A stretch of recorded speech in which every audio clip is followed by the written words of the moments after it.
Okay, so I'm just going to give over the next 20 minutes a presentation about setting the scene, outlining the main findings and learnings and conclusions from the project and what we've achieved during the course of its delivery.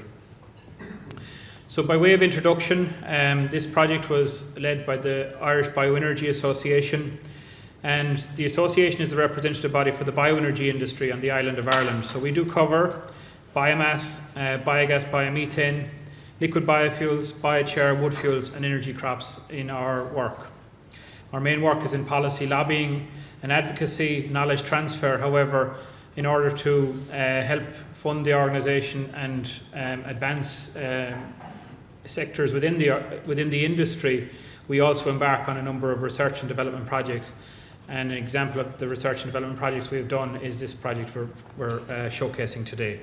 We have a website, so there's a lot of information available on our website if anyone wishes to engage with it, and a lot of resources available there. We're affiliated with the European Biogas Association and Bioenergy Europe, and we're also a founding member of Renewable Energy Ireland, which is a collective body of the renewable energy associations. We roll out a webinar series. We have a wide range of webinars completed to date, and again, if any of you would like to engage with us in terms of delivering a webinar, we'll be happy to speak with you. We also have a series of fact sheets and publications, and they are available in hard copy at the desk beside where you picked up your badge this morning. So there are a series of fact sheets available, and also there's a publication there about transport, about heat, and also a solid biomass capacity statement. And a membership brochure as well if you're not a member but would like to consider membership, and we're happy to discuss that with you further as well. So what do we do as an organisation on behalf of our biogas, biomethane members? We have about 50 to 60 members, and this sector and area is growing strongly. And within that membership we have farmers, we have feedstock suppliers, we have biogas plant operators, developers, technology providers, energy users as well. But our focus as an association is predominantly on the generation side in terms of how to make that side of the business viable and what are the policy and support mechanisms required in order for that to happen. We are very conscious of the needs of energy users as well, and we have a lot of contact with energy users in terms of making collaborations between energy users and producers. There's also a wide-ranging service industry to the service sector to this industry, which are also part of our membership. We have a dedicated biogas, biomethane policy group. We engage with stakeholders and officials and political representatives during the development of the biomethane strategy, and we're also part of the biomethane strategy implementation group. We work with various different segments of the Department of Agriculture and indeed the Department of Environment, Climate and Communications, and indeed the Department of Transport about how to get more biogas production and how to also increase the use of it in heat and in electricity, but also in transport. And we have a good working relationship with other representative groupings, and we have farm representative groupings here today, we have other business representative groupings here today, and other relevant stakeholders, and we welcome you all and we hope you all have a good day. We're also open to new members joining our network. So by way of introduction, I'm conscious that there's some people here who may not know how biogas is produced, but quite a few of you, or a large proportion of you, would understand the technology and what it offers and what it does. So for those of you that don't, biogas is produced in what we call an anaerobic digester, or the technology used is anaerobic digestion. So basically your biogas plant is a tank system with a cover which captures the gas, and that system is fed with slurry, residues, manure, crops and organic residues, wastewater treatment products, and food waste. So it can be fed with any of those or a combination of them, or indeed some crops as well, like grass silage and in some cases maize silage. All of that is fed into the plant. The bacteria within the system works in anaerobic conditions to produce a gas, and the gas then is biogas, and that biogas is 60% approximately methane, 30% CO2, and a proportion of other gases like hydrogen sulfide and other things. So that can be used directly by reducing or removing some of the CO2 in a generator, or it could be upgraded to produce biomethane, and by upgrading you take away the carbon dioxide and the H2S to produce biomethane, and that biomethane could be sold directly to an energy user, or indeed put through a put through upgrading unit and into the gas grid. And the digestate is the material that's remaining after the process has been completed, and that can be taken off and used as a biofertilizer. So that just explains in high-level terms how biogas and biomethane is produced. In the context of this project, what we're talking about here is farm-scale biogas. So Redmond would have spoke about the strategy, and in the strategy we're talking about multi-megawatt size plants. What we're talking about here is sub 100 kilowatt plants. So we're talking about farm-scale biogas plants and what contribution that scale can make to the overall farm and the emissions footprint of the farm.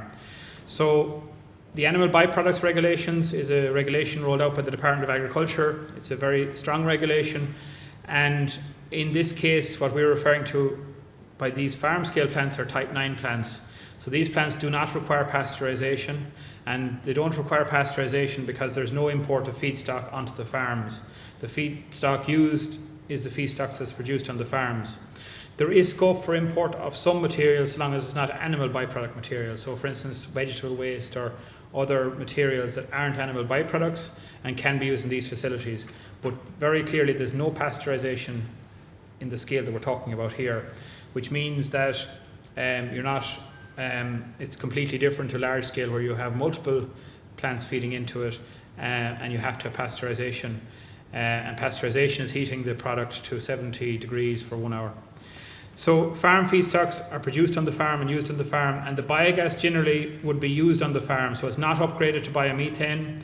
There is minimal upgrading done, and the biogas is either used on the farm or used in the vicinity of the farm. So if the farm is located next to an energy user, then they could use biogas. Some of the CO2 is removed, so all the H2S is removed with the system, but it's not biomethane. It's not 99.99% methane. It's a lesser percentage from a methane perspective. So that this table that you see on screen here just summarizes the different scales and the different potentials. And what we're talking about today is the farm-based biogas plants. That's not at the expense of medium to large scale plants. This is just a completely different size and scale and sector. And the differences are that for us, the farm-based biogas plants are on farm, whereas the medium to large scale plants probably are more centrally located, or could be a cooperative style plant, or could be a plant independent of a farm. Now they could also be located on the edge of a farm, and maybe taking feedstocks from a wide variety of farms. The feedstocks generally in a farm scale plant are slurry, farmyard manure, silage, waste silage, crop residues potentially, and if it's horticulture, maybe horticulture residues, all generated on the site. Whereas in a medium to large scale biogas plant, you will have all those feedstocks used in addition to other feedstocks like food waste, potentially brown bin waste, food processing residues, and other things. And the energy output is different in that the energy output from a medium to large scale biomethane plant would generally be exported to either the grid or a user, whereas in this case, the energy output is put through a CHP unit mostly and to produce electricity. That energy could be exported, but it could be used on the farm as well.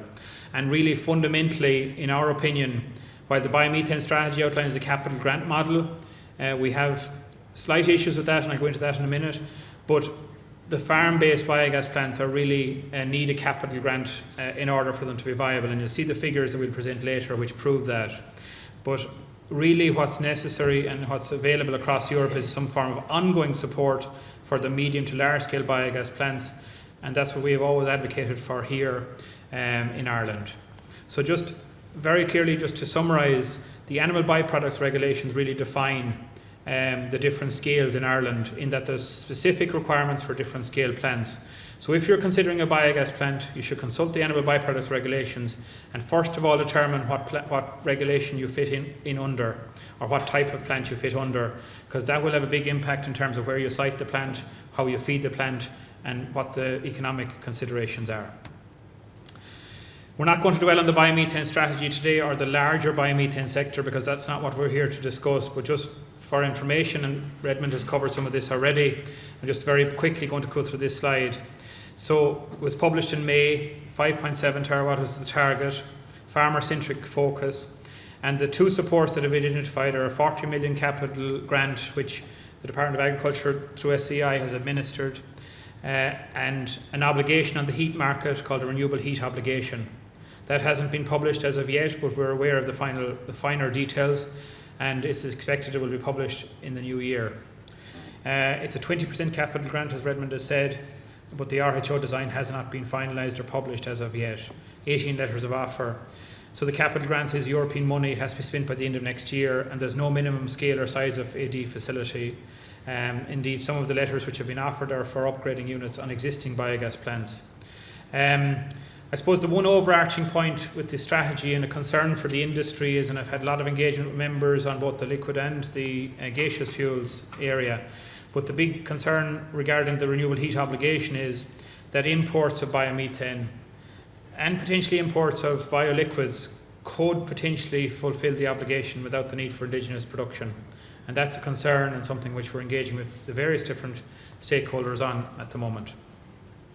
So taking it back to the farm, this project, the Small Biogas Demonstration Project or Programme, it was funded under the European Innovation Partnership. It has ran since 2019, and we had COVID in between, which had a big impact on the project. So the project is to demonstrate how farm biogas plants can complement existing farm enterprises. It's a capital support provided. We had capital support to provide to 3 farms, and we'll go through the 3 farms that were due to get the capital support. However, we could only build one of the plants due to various issues which we're going to go through. Noel is going to go through later regarding the other projects, but we do believe that the other projects would hopefully will happen. And I know that Thomas is here today from Hayes in Tipperary, and we would love to see that project proceeding in the future, and also the Cork project, we'd love to see that project proceeding as well. So I've gone through about the feedstocks, I've gone through the energy demand, I've gone through a big element associated here, and Brendan, the farmer from Galway, will talk about nutrient recycling, emissions reduction, and the broader benefits of the system on his farm. The project was led by the Irish Bioenergy Association, and our project partner was Teagasc. So the operational group, the way the EIP projects work is that they are operated by an operational group. The operational group is effectively the steering group for the project. And in this case, I'd like to acknowledge the operational group. So it was the IrBEA team, and plus Barry Caslin, Gary Lanigan, Dominique Cruel, Chris Johnson, Tim Clark, and we had a number of other people that came and went during the course of the project and provided guidance and support to us. So I'd like to acknowledge all of the people who have helped and contributed and provided information and support to us during the course of this project. So the background. For many years we were told that farm scale, sub 100 kilowatt, forget about it, isn't viable, won't work, too small, go large, all that type of stuff. So with that in mind, the project was applied for back in probably 2017, 2018, to really demonstrate that there was a viable opportunity for this scale on Irish farms. And really the objective was, or the background to it was, that it would complement existing farm enterprises. It wouldn't displace existing enterprises, it would complement them, it would reduce emissions, decarbonise the farm, and potentially provide additional income for the farmer. Again, this event today is only presenting a snapshot of the work of the project. There will be a very detailed project report which will be finalised in the coming weeks, and it will be published by the end of the year. And we would encourage you to consult that report for all the outcomes from the project. So we're just giving a snapshot of those today. So what's the role for this scale in Ireland? So we believe that there's a role for all scales of biomethane production in Ireland, including this small farm scale. When a lot of people talk about farm biogas in Ireland, they're talking about 500, 600, 700 kilowatt. That's not at farm scale in the broader scheme of it. Farm scale is sub 100 kilowatt. Those plants might be based on a farm, but they're industrial-sized facilities. They're big facilities requiring a huge amount of feedstock. So we want to be very clear that we're talking about a plant that fits based on the existing farm enterprises that we have here. You know, the type of dairy enterprise, the type of beef enterprises we have. The project has determined what levels of support are required, and the interest of farmers in terms of engaging with this, how the feedstocks could be valorised or used, and what the regulatory issues are associated with this scale of production. And again, as I've said, the ABP is a considerable consideration. From a sizing perspective, the Galway plant is about 40 odd kilowatt, so it fits in the range of 15 to 100, and really the size depends on the type of feedstocks that are available on the farm. And we believe that, as I said earlier, a capital grant is the best mechanism to fund this scale of development. with the return on the farmer's investment achieved through offsetting their existing fossil fuel bill, making better use of their feedstocks by increasing the nutrient profile of that. They're producing gas, so they're reducing their carbon footprint on the farm, and they're offsetting imported fuel bills and that. So the return on the investment is achieved through offsetting fossil fuels, increasing nutrient availability, and other benefits that are accruing as a result of the plant.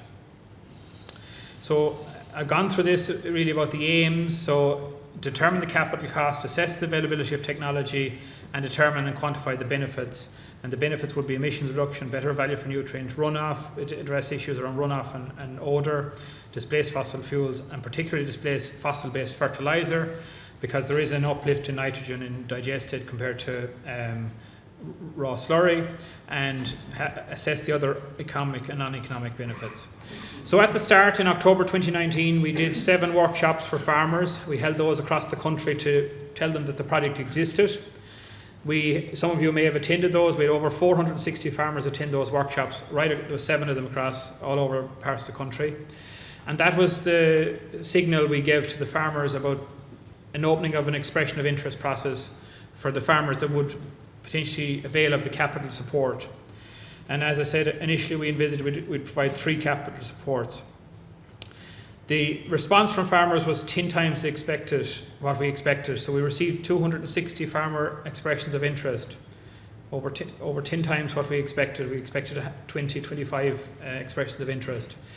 And that posed a significant logistical challenge for myself and Noel in terms of assessing those applications, how to categorise them.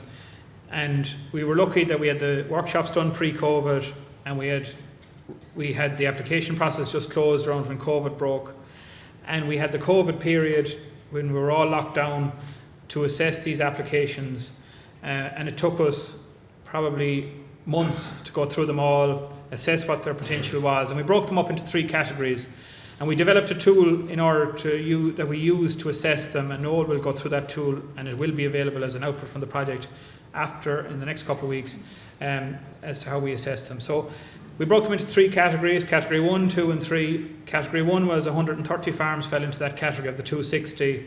And unfortunately, those farms didn't have potential for a farm scale plant, but as they had really no feedstocks that would justify the investment of quite a significant figure. But they could feed those feedstocks into the broader biogas, biomethane sector. So if there was a plant in a locality, they could produce feedstocks, then they could supply them there. But from the purpose of this project, we didn't deem them to be viable in terms of a farm scale project. And they varied in size and they varied in scale to small farmers to quite sizable farmers, but it depended on what enterprise they were in.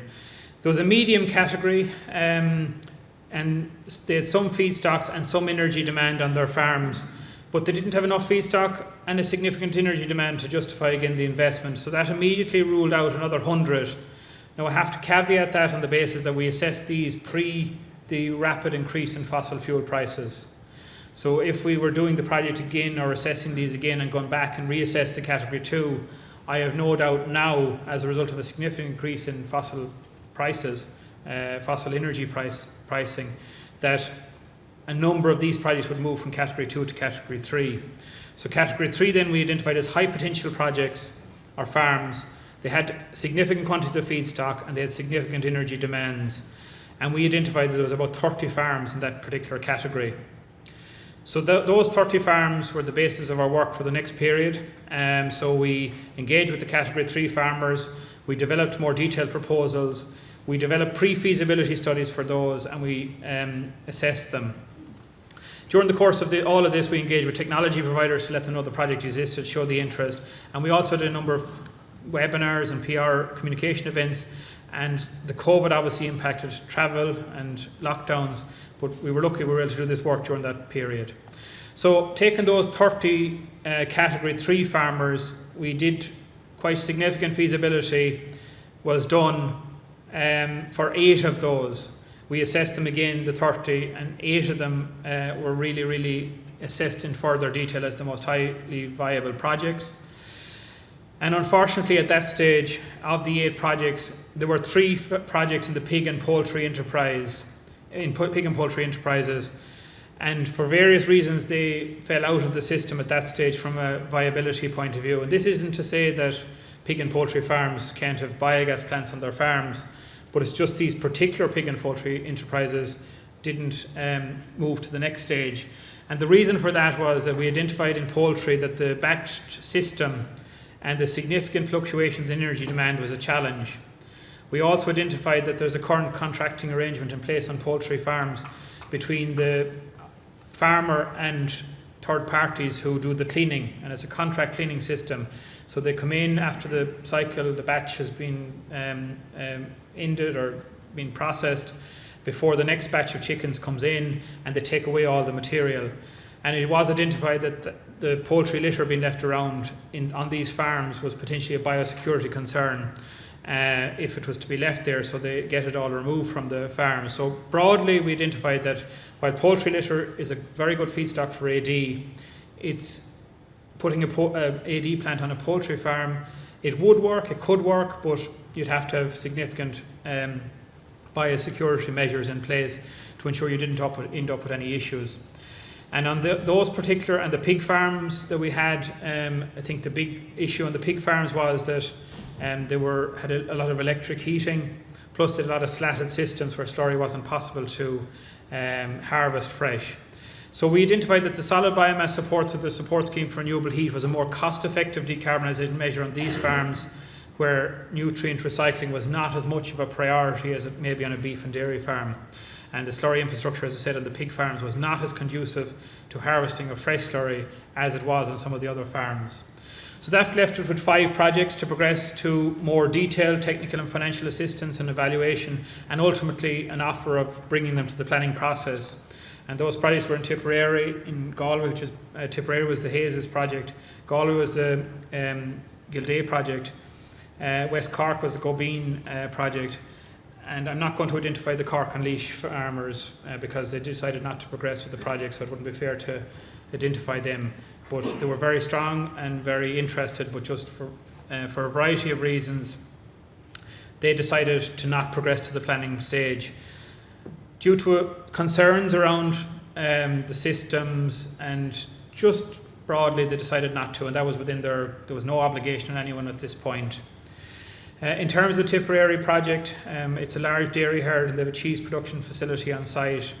And unfortunately, we were very disappointed that this project didn't progress to construction because we had difficulties within the planning permission process. But I understand that that planning application will hopefully be resubmitted and potentially get support through another mechanism in the future, because it is a really good project. And Noel again has some figures on this project further on. The planning process, we had a lot of information requests and we provided information and feedback and whatever, so that's unfortunate just that it didn't progress. We couldn't progress it on the basis of the timelines we had to deliver the projects on. The Galway project is Brendan Gilday's project. Brendan is here, 200 cow organic dairy farm. So planning again, what was challenging here in that it took a long time, but we did get over the line. So the project was tendered, construction was commenced, and that's nearing completion. That plant is it's in its final stages. And Brendan and Ben Sage, the contractor, we'll talk to them later about it and the project. And we are hoping to organise a farm visit, as I said, in summer 2025 to that particular site when the days are fine and the sun is shining. In terms of the West Cork project, this was a 250 cow dairy herd with pigs on dry bed and a food production facility as well. This project, again, we had significant issues on all projects with planning. Planning was a huge barrier towards the timelines here. This project ran on for a year longer than we had envisaged, and only for the extensions to the project it wouldn't have been possible to get the plants built, and planning was a huge issue because, and we can go into that in detail further on. So this project itself, secured planning permission, the project was tendered, the preferred contractor was selected, and only on the basis of the preferred contractor being selected can you apply for your electricity connection. Because the way we operated these projects was they were design and build projects, so the contractor was responsible first. We did initial design, we had a consultant who did design of the projects, but the contractor, ultimately the biogas installation contractor, was responsible for or involved in the design aspects and finalising the design. And until the design is finalised, you can't apply for your grid connection to the ESB. And as a result of that, securing the grid connection took a long time, and we had significant delays, particularly on the West Cork project around the grid connection.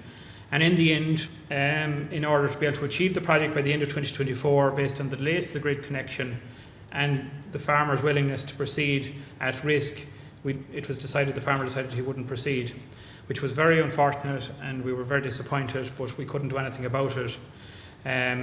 So we were battling, trying to get that connection agreed in March this year and whatever, but the timeline was just too tight and we couldn't proceed.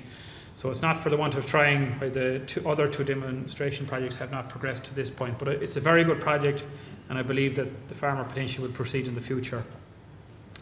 So as part of, I'm coming to the end of my slides, just a couple of final sum-up slides from me, and then I'll hand over to Noel.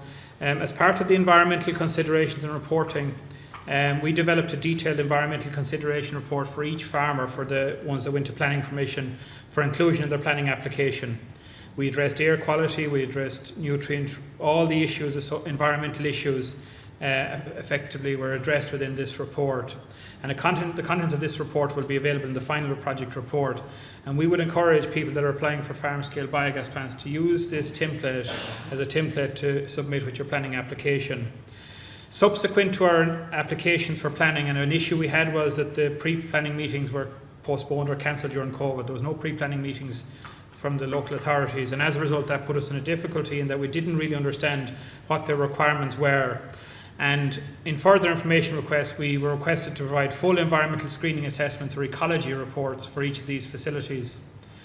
That itself was a challenge in that we found it difficult to source ecologists because ecologists are very scarce in Ireland. But we eventually found an ecologist in Galway and an ecologist in Cork to do the reports, and they identified there was no environmental impact from the actual biogas plants from a screening perspective. So that satisfied the local authorities from that point, from the procurement or from the environmental perspective. But just we cannot emphasise enough that the environmental consideration and reporting did delay us significantly because we weren't aware really of what their requirements were, and the requirements vary depending across what local authority you're dealing with. The other issue we faced during the course of this project was inflation, in that the technology costing and prices increased. It's hard to quantify the figure there, but there was an increase in the technology cost from pre to post-COVID.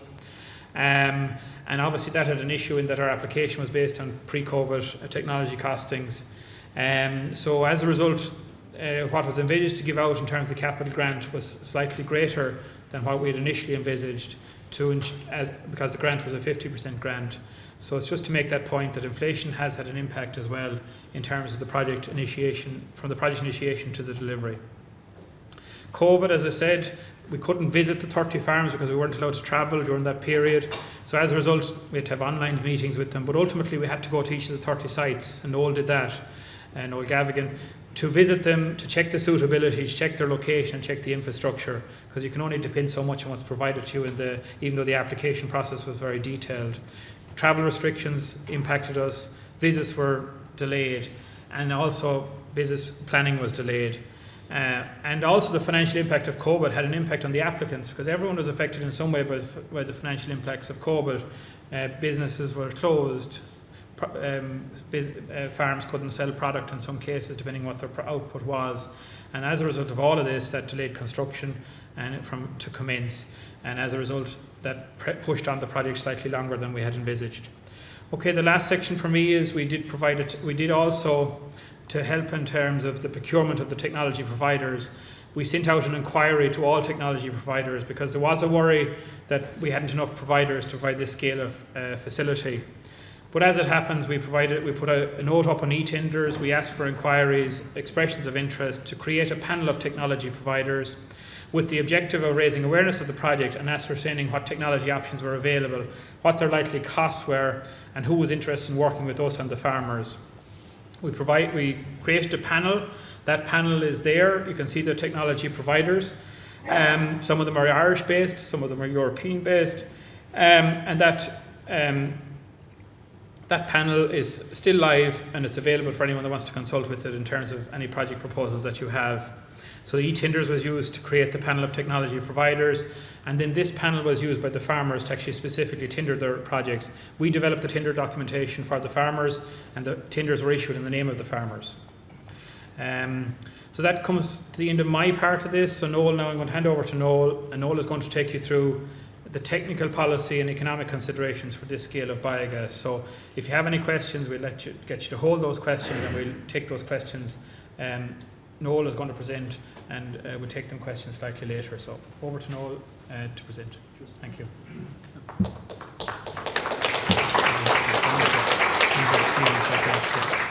Press it on with